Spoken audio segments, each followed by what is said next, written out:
Assalamualaikum warahmatullahi wabarakatuh, and hello everyone. This video we will talk about the characteristic of civilization in East Asia. Before we begin, I want to introduce my group. We are from the English Education in Tadulako University. The first, my name is Nika Devina Duyatnyani. You can call me Vina. My ID number is A1212117. And this is my friends.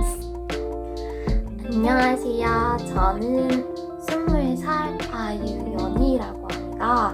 저 아이디 넘버 A1222131 여러분들 만나서 너무 반가워요. 그럼 감사합니다.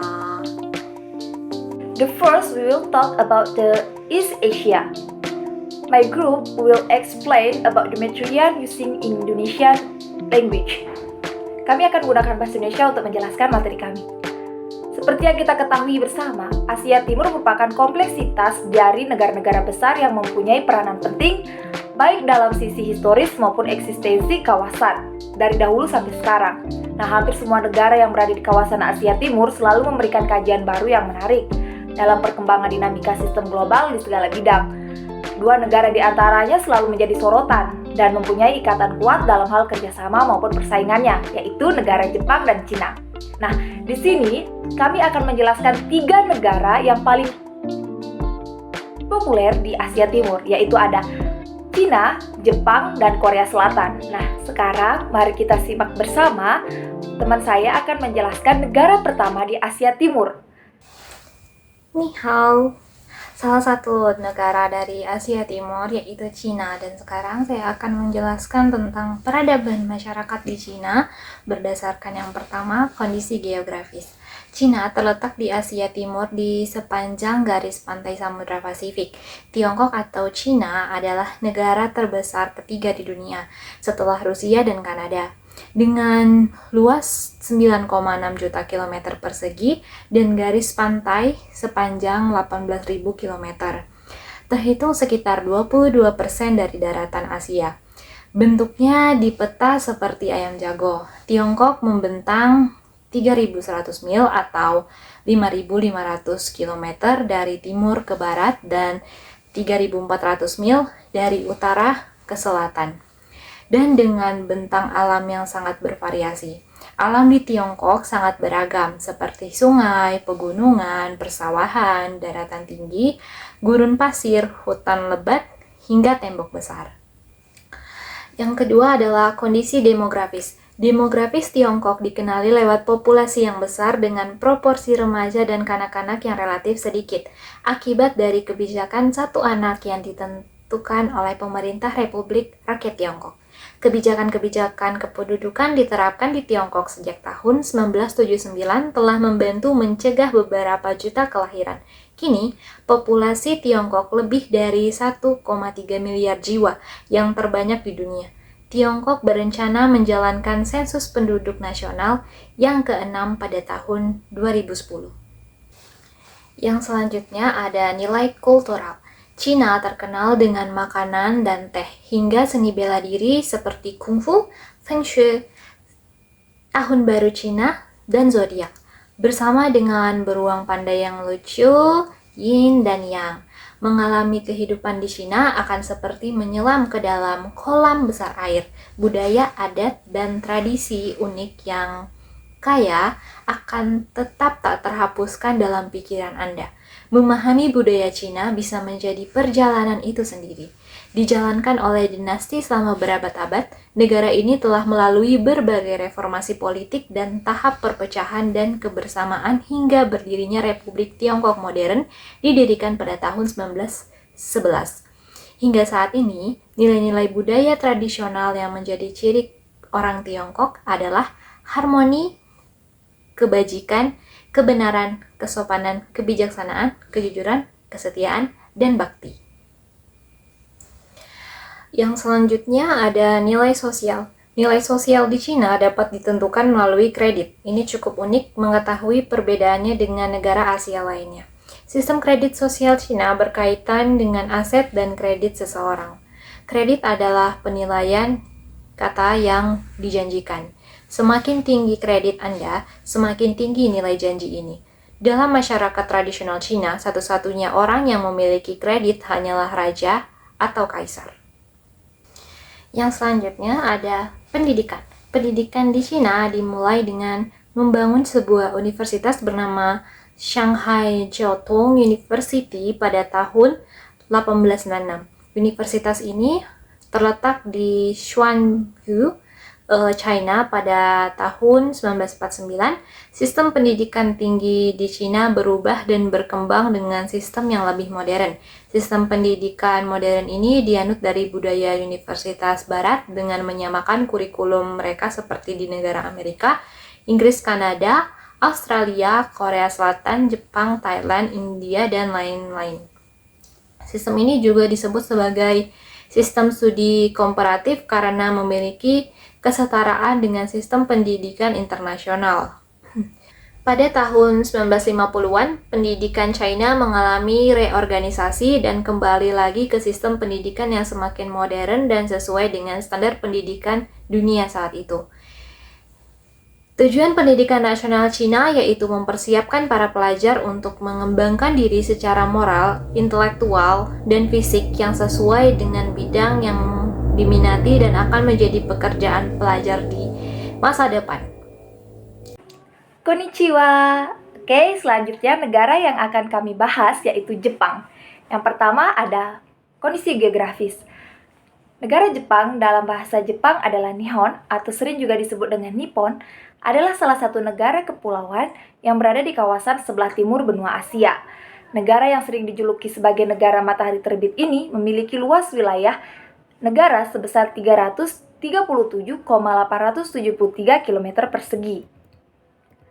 Letak geografis Jepang sendiri berada di pesisir Lautan Pasifik, lebih tepatnya di sebelah timur benua Asia. Istilah dari kepulauan Jepang merujuk pada 4 pulau besar dari utara ke selatan, yaitu ada Hokkaido, Honshu, Shikoku, dan Kyushu. Rata-rata sekitar 70% hingga 80% wilayah di Jepang terdiri dari pegunungan berhutan lebat, yang cocok untuk pertanian, industri, dan juga permukiman. Yang kedua yaitu kondisi demografis. Demografis Jepang ditandai dengan penurunan tingkat kelahiran secara terus-menerus dan peningkatan harapan hidup yang menyebabkan penduduk Jepang semakin menua. Nah, penurunan fertilitas juga menyebabkan turunnya jumlah penduduk di Jepang, sehingga Jepang membentuk piramida terbalik, yaitu angka kelahiran bayi yang semakin menurun dan jumlah lansia yang terus bertambah. Penurunan jumlah populasi anak-anak di Jepang merupakan sebuah tantangan besar yang harus dihadapi oleh pemerintah dan masyarakat Jepang. Menurunnya angka kelahiran yang berarti populasi anak berkurang dan jumlah lansia yang terus bertambah, sehingga menyebabkan semakin berkurangnya jumlah usia produktif di Jepang. Yang ketiga, yaitu nilai kultural. Jepang merupakan negara yang memiliki banyak budaya. Banyaknya budaya Jepang dipengaruhi oleh letak geografis negaranya. Budaya Jepang tercipta karena Jepang terkenal dengan negara yang suka menyerap kebudayaan dari negara lain, lalu dikembangkan sehingga negara Jepang memiliki keunikan budayanya sendiri tanpa menghilangkan jati diri bangsanya. Orang Jepang selalu memberikan pujian agar orang yang ada di depannya merasa termotivasi dengan apa yang dilakukan. Dalam berkomunikasi, nilai-nilai dari orang Jepang sangat mempertimbangkan perasaan orang yang di hadapannya untuk menjaga dan membina hubungan baik di antara keduanya. Dan yang selanjutnya yaitu ada nilai sosial. Yang pertama, usaha keras pantang menyerah. Jepang dikenal sebagai negara yang penduduknya penuh dengan sikap makoto atau kesungguh-sungguhan. Sikap ini menyiratkan bahwa orang Jepang mempunyai motivasi yang tinggi untuk maju, dan sikap ini melahirkan etos kerja maupun kedisiplinan yang tinggi. Yang kedua, membalas budi. Ajaran untuk membalas budi merupakan perwujudan konsep giri dan ninjau yang menjadi ciri khas budaya Jepang itu sendiri. Konsep giri ini dipakai dalam hubungan antar individu dan merupakan tradisi yang sudah lama menyatu pada diri masyarakat Jepang. Ninjau menggambarkan pemahaman pengertian terhadap kehidupan manusia di alam semesta ini. Yang ketiga, yaitu realistis dalam hidup. Realistis adalah kondisi kejiwaan yang ada pada seorang yang berupa kesanggupan atau menerima kenyataan hidup yang telah terjadi dan atau sedang terjadi. Sikap ini terwujud pada sikap menerima kenyataan. Manusia sering dibelenggu oleh ambisi pribadi yang bisa membuatnya lupa diri. Karena harapan yang terlalu tinggi, manusia sering tidak bisa menerima kenyataan yang dihadapi. Nah, yang keempat yaitu kewaspadaan hidup. Kewaspadaan hidup adalah sikap tanggap dan cekatan dalam menghadapi berbagai ancaman yang mengganggu kelangsungan hidup atau sikap hati-hati agar tidak mendapatkan musibah, celaka, atau masalah yang pada akhirnya merugikan diri sendiri. Yang kelima yaitu ramah dan dekat dengan alam. Masyarakat Jepang dikenal mempunyai kehidupan dan kepedulian yang tinggi terhadap lingkungannya. Hal ini dapat kita lihat dari adanya taman kota di setiap kota yang luas, bersih, dan terawat. Yang keenam yaitu sikap hormat dan santun. Nah, tadi kami sempat bahas dengan konsep giri dan ninjau. Nah, seperti pembahasan sebelumnya, balas budi atau giri dan ninjau ini melahirkan sikap hormat terutama kepada orang yang lebih tua atau terhadap orang tua, juga sikap santun terhadap sesama. Nah, yang terakhir yaitu pendidikan.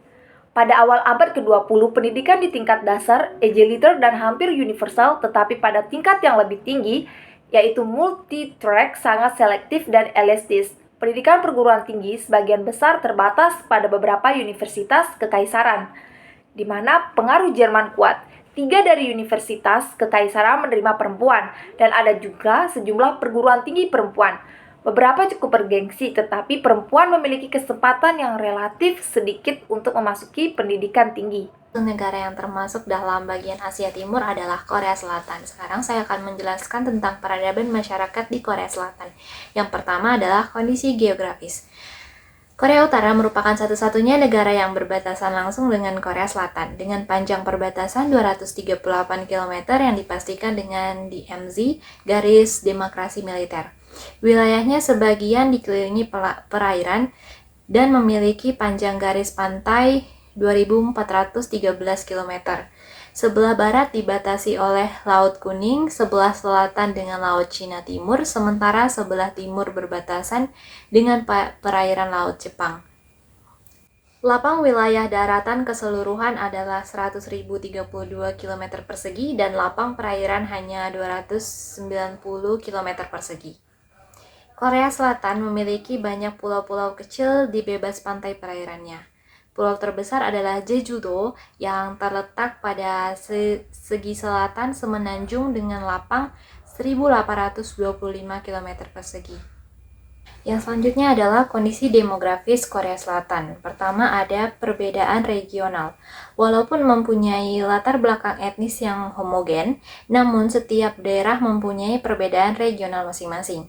Di Korea Selatan, perbedaan regional yang terpenting ada di antara wilayah provinsi Gyeongsang yang terbagi atas Gyeongsang Utara dan Gyeongsang Selatan dengan provinsi Jeolla yang juga terbagi atas provinsi Jeolla Utara dan Jeolla Selatan. Yang selanjutnya, kecenderungan populasi.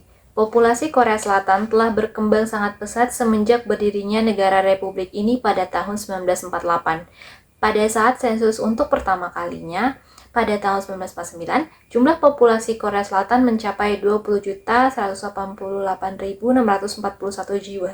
Sensus pada tahun 1985 mencapai angka 40.466.577 jiwa.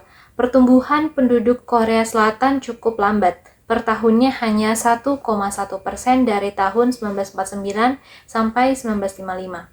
Saat jumlah penduduk menembus angka 21,5 juta jiwa, pertumbuhan selanjutnya menjadi lebih cepat antara tahun 1955 dan 1966 dengan populasi mencapai 29,2 juta jiwa atau dengan angka pertumbuhan penduduk rata-rata 2,8%. Namun selanjutnya penurunan secara signifikan selama periode 1966 sampai 1985 dengan persentase pertumbuhan 1,7. Sesudah itu menjadi semakin lambat sampai kurang dari 1%. Yang selanjutnya ada urbanisasi. Seperti halnya dengan negara-negara industri baru yang lain, Korea Selatan juga mengalami pertumbuhan area urban yang sangat pesat yang diakibatkan perpindahan sejumlah besar orang dari pedesaan.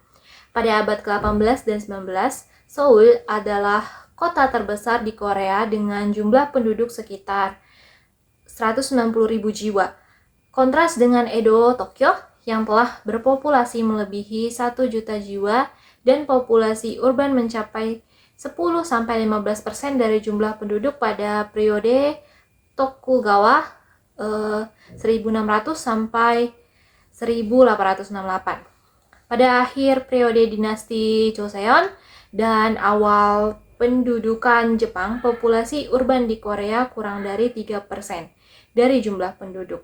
Setelah tahun 1930, saat Jepang mulai mengintensifikan industrialisasi di Korea, khususnya di bagian utara dan Manchuria, proporsi urban dari keseluruhan populasi mulai meningkat dan mencapai 11,6% pada tahun 1940. Selanjutnya, imigrasi ke luar negeri. Imigrasi skala besar dari Korea dimulai sejak tahun 1904 dan terus berlanjut sampai akhir Perang Dunia II. Selama masa pendudukan Jepang dari tahun 1910 sampai 1945, banyak orang Korea yang bermigrasi ke Manchuria,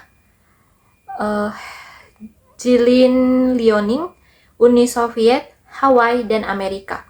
Orang Korea dari bagian selatan bermigrasi ke Jepang, sementara dari utara ke Manchuria, Cina, dan Siberia. Sebagian besar pindah dikarenakan alasan ekonomi untuk mencari penghidupan yang lebih baik, serta dikarenakan penindasan Jepang yang memperkenalkan sistem kepemilikan tanah yang menuntut pajak berlebihan, sehingga banyak petani yang kehilangan tanah mereka. Yang selanjutnya ada nilai kultural Korea Selatan. Nilai kultural Korea Selatan di sini ada kepercayaan Korea. Landasan spiritual dan kepercayaan orang Korea dibangun terutama di sekitar agama Konfusianisme, Buddha, dan Kristen. Dari jumlah tersebut, khususnya Konfusianisme memiliki catatan pengaruh yang panjang di Korea, dan filosofi politik dan sosialnya masih dapat dilihat dengan jelas di Korea saat ini. Namun, agama Buddha dan Kristen juga sangat terlihat di masyarakat, di mana pemeluk Buddha Korea Selatan berjumlah 46% dari populasi. Selanjutnya ada tradisi dan kebiasaan Korea. Ada 2 hari libur besar di Korea Selatan setiap tahun. Yang pertama itu ada hari tahun baru Imlek, Seolla, pada bulan Januari, Februari, dan Thanksgiving Korea, Chuseok, pada bulan September, Oktober. Kedua liburan dirayakan bersama dengan keluarga. Yang selanjutnya ada seni tradisional Korea. Ada beragam kesenian tradisional di Korea Selatan yang masih bisa dilihat dan dinikmati hingga saat ini. Anda dapat melihatnya dipentaskan di negara ini pada acara-acara khusus dan dirayakan dalam pameran di seluruh dunia. Di sini ada contohnya seni tradisional Korea seperti tarian Korea. Awalnya tarian di Korea dibentuk sebagai bagian dari ritual perdukunan yang mengesankan 5.000 tahun yang lalu. Seiring waktu dan dinasti yang berbeda, varietas tarian rakyat telah berevolusi dari tarian ritual ini. Ada lebih dari 12 jenis tarian yang populer dipentaskan di istana di depan bangsawan. Misalnya seperti Tachun, Gainje, Moktan, dan tarian lainnya. Selanjutnya ada lukisan Korea. Lukisan adalah jenis seni yang telah menjadi bagian dari budaya Korea sejak zaman prasejarah. Dalam bentuknya yang paling awal itu adalah bentuk seni cadas, di mana gambar dibuat dengan mengukir bagian-bagian permukaan batu. Begitu Buddhisme tiba di Korea, teknik melukis baru diperkenalkan dengan cepat menjadi cara umum dan populer untuk melukis. Ini termasuk misalnya kaligrafi. Selanjutnya ada kerajinan dan keramik Korea. Sejarah keramik di Korea kembali ribuan tahun. Bahan dominan yang digunakan lebih berubah selama dinasti. mulai dari gulungan dan tanah liat hingga tembikar, hingga porselin. Keramik Korea juga memiliki pengaruh kuat dalam membentuk keramik Jepang. Selanjutnya ada musik Korea. Musik rakyat Korea biasanya disebut sebagai pansori, yang bahkan telah ditetapkan sebagai kekayaan budaya tak berwujud oleh UNESCO. Pansori dibawakan oleh satu penyanyi dan satu drummer. Beberapa lagu pansori juga menyertakan penari dan narator. Jika musik rakyat lainnya adalah pungmul yang melibatkan permainan genderang, nyanyian, dan tarian. Masih seputar budaya, di sini juga ada budaya populer Korea seperti bioskop Korea. Ketika berbicara tentang perfilman Korea, biasanya menghitung waktu dari tahun 1945 dan seterusnya. Film-film tersebut banyak mengambil pengaruh dari masa lalu Korea sendiri, menampilkan banyak materi dari penduduk Jepang, perang Korea, jalan menuju demokrasi dan globalisasi, dan sebagainya. Meskipun masih ada rasa malu untuk memasukkan materi tertentu ke dalam film, secara bersamaan pembuatan film Korea berani mengungkapkan pandangan mereka tentang masyarakat melalui film yang diterima secara internasional seperti The Handmaiden dan Parasite. Yang selanjutnya yaitu drama Korea. Untuk yang satu ini tentu kita pasti tidak asing dengan kata drama Korea. Banyak di antara kita pasti yang pernah menonton drama Korea. Drama Korea berbeda dari banyak konten TV barat karena biasanya hanya dibuat untuk satu musim dengan satu plot menyeluruh yang berlangsung 12 hingga 16 episode atau lebih. Cerita sejarah dan komedi situasi dapat bertahan lebih lama, bahkan hingga 200 episode. Tetapi sebagian besar televisi prime time diatur dengan cara ini. Drama berkisar antara berbagai topik dari sejarah dan aksi hingga sekolah dan kehidupan kerja. Namun, banyak dari drama terpopuler memiliki kisah romantis sebagai elemen utamanya. Kisah cinta di layar kaca di Korea seringkali berbeda dari apa yang biasa terjadi di Barat. Dengan budaya populer selanjutnya ada K-pop. K-pop adalah kependekan dari Korean pop. Tanggapan Korea terhadap musik mainstream Barat, musiknya sendiri mengambil sampel genre yang berbeda dari rock dan jazz, hingga hip-hop dan techno, yang dipengaruhi oleh tren dunia. Namun, terlepas dari pengaruhnya, K-pop juga sangat berbeda dari pop barat, dengan grup idola menjadi kekuatan utamanya. Grup-grup ini dibentuk oleh agensi hiburan dari kumpulan trainee muda yang telah menandatangani kontrak dengan agensi dengan harapan debut sebagai artis di usia muda, seringkali bertahun-tahun sebelum beruntung.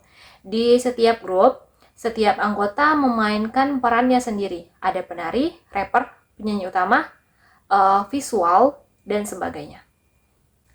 Selanjutnya ada rumah dan pakaian Korea. Rumah tradisional Korea disebut hanok. Diperkirakan bahwa mereka tidak dapat dibangun di sembarang tempat, tetapi lokasi untuk membangun rumah harus dipilih dengan cermat. Secara rinci ini berarti rumah-rumah harus dibangun di atas bukit sehingga mereka menerima sinar matahari sebanyak mungkin.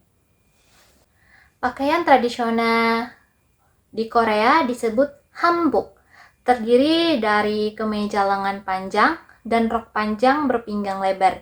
Gaya dan warna spesifik dari masing-masing berbeda.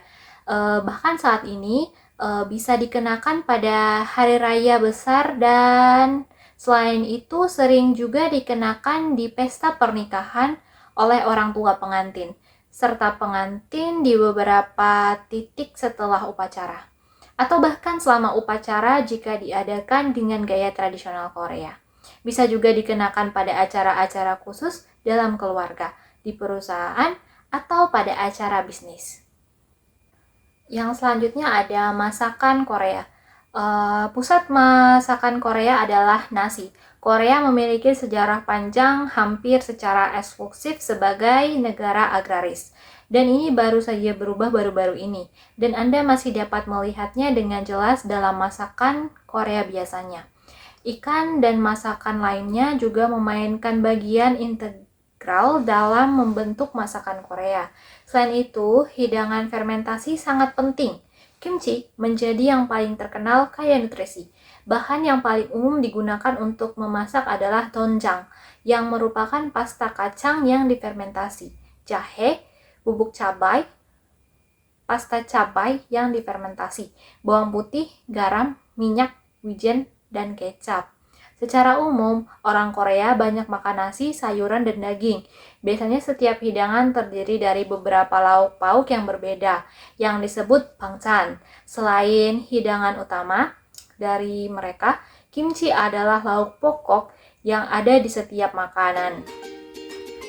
Daging babi mungkin adalah daging yang paling banyak dimakan di Korea, dengan samgyeopsal, yaitu perut babi panggang, salah satu makanan favorit kebanyakan orang Korea.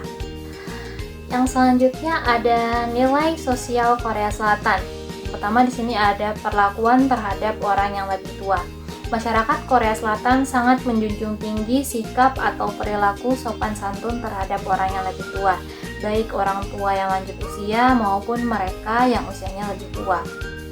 Sopan dalam rangka menunjukkan penghargaan yang selayaknya. Kaum muda wajib untuk menggunakan bahasa formal yang meningkatkan perbedaan tingkat usia maupun tingkat profesi.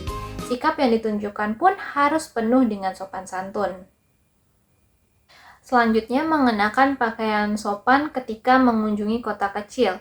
Sebenarnya tidak ada aturan baku mengenai pakaian ketika berada di Korea Selatan. Namun, ada salah satu etika di Korea Selatan yang wajib dipatuhi ketika mengunjungi kota kecil, yaitu berpakaian yang tertutup dan tidak terlalu terbuka. Etika ini hanya berlaku di kota-kota kecil saja. Ketika di Seoul atau kota besar lainnya, aturan ini tidak berlaku. Yang selanjutnya ada tidak menancapkan sumpit ke dalam nasi. Salah satu etika makan di Korea Selatan adalah tidak menancapkan sumpit ke dalam nasi. Letakkan kembali sumpit di tempatnya setelah selesai makan. Menancapkan sumpit pada nasi adalah simbol kematian bagi orang Korea. Selanjutnya, dilarang duduk bersila di kursi. Duduk, menyila, atau mengangkat kaki adalah etika yang buruk di Korea Selatan. Posisi duduk seperti ini dianggap tidak sopan. Sebaiknya duduklah dengan posisi tegap dengan kaki menyentuh lantai. Ini merupakan posisi ideal dan sopan di Korea Selatan. Selanjutnya ada bersihkan meja restoran setelah selesai makan. Salah satu etika di Korea Selatan adalah membersihkan meja restoran setelah selesai makan. Di restoran cepat saji, pengunjung akan mengemasi tempat makan sendiri, membersihkan sampah bekas makan dan membuangnya pada tempat sampah. Meninggalkan meja kotor setelah makan di restoran merupakan hal yang tidak sopan.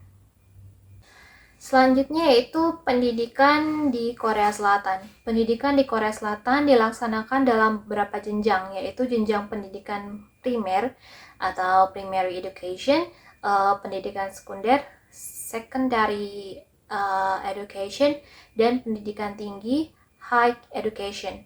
Pembagian jenjang pendidikan didasarkan usia peserta didik. Korea Selatan mendasarkan data yang dijabarkan oleh The Learning Curve Person PLC pada tahun 2014 menduduki peringkat 1. Adapun pencapaian negara Korea Selatan sebagai sistem pendidikan nomor 1 jika dilihat dari data secara tidak langsung dipengaruhi oleh perhatian pemerintah Korea Selatan terhadap bidang pendidikan, penyediaan anggaran pendidikan yang besar melalui alokasi anggaran pendidikan. Anggaran yang dialokasikan oleh Korea Selatan selain digunakan untuk menjaminkan infrastruktur pendidikan baik dalam pembangunan fisik maupun non-fisik, tetapi juga memberikan perhatian lebih terhadap tenaga pengajar. Oke, itulah 3 negara yang kami bahas di video kami untuk materi peradaban masyarakat di Asia Timur. Sekian dari kami ucapkan terima kasih atas perhatiannya dan see you next time. Bye-bye.